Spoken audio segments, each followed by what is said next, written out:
Good morning. December 27. Okay. At 56 days na itong ating sibuyas mga ka-LG. So bukas, papabawas tayo. Okay, papabawasan natin yan. At nagpapabalasbas tawag dito sa amin.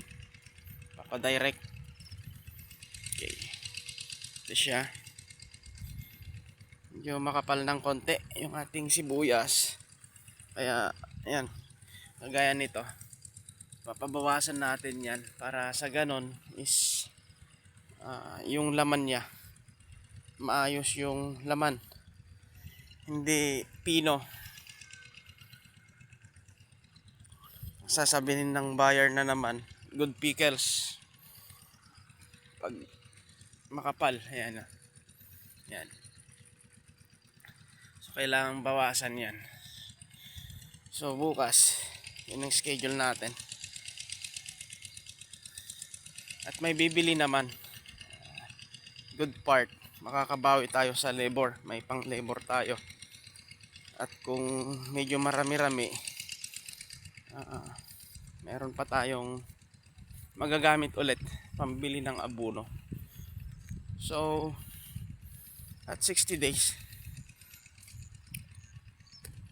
then papagamas ulit tayo, papalinis final siguro. Pero hindi na natin pwedeng paggamitin ng bangko. Kunti lang naman yan, yung medyo madamo na part yung naunang nilinisan noon.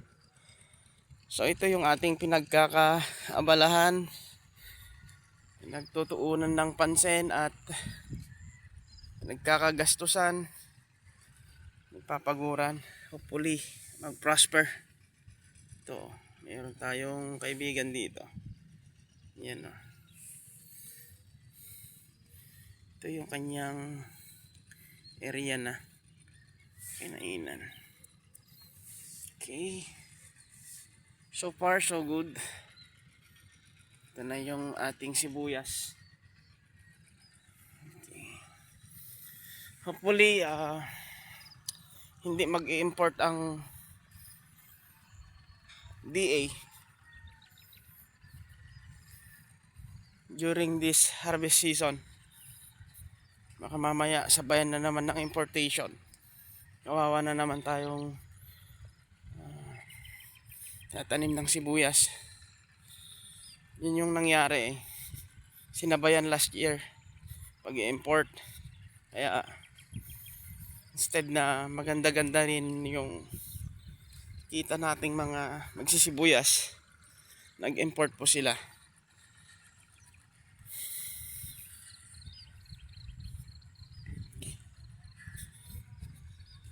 So ito yung ating update mga ka-LG. Minsan pa tayong mag-abono rito. Sasarado na tayo. Siguro lagyan natin ng 2 kaban, 100 kilos na abono hanggang na yon ma-harvest na. Kargado kasi ito ng organic. Naglagay tayo dito ng 30 plus na sako na Everlast na organic fertilizer, yung fermented na chicken manure yung niluto natin. So ito yung naging resulta niya. Verde maberde yung lupa. So slow release kasi yon. Habang tumatagal andun yung bisa niya, then pakunti-kunti na lang yung abono. Ang nilagay na lang natin dito na inorganic na fertilizer, 1.5 fertilizer na kaban. Nasa 75 kilos lang yung unang application natin. Yung 2100 tsaka triple 14. Then ito mag final na abono tayo. Tingnan natin, maghasik tayo ng kung kaya niya na ng isang kaban or dalawang kaban. Depende sa distribution ng abono yung makukuha natin. Magandang itap dress dito. Base sa aming karanasan, yung Yara Winner. Nitrate na kasi yan. Kumbaga, yung Yara, kung tayo'y kumakain ng kanin, okay, yun na po yung kanin na mismo, luto na.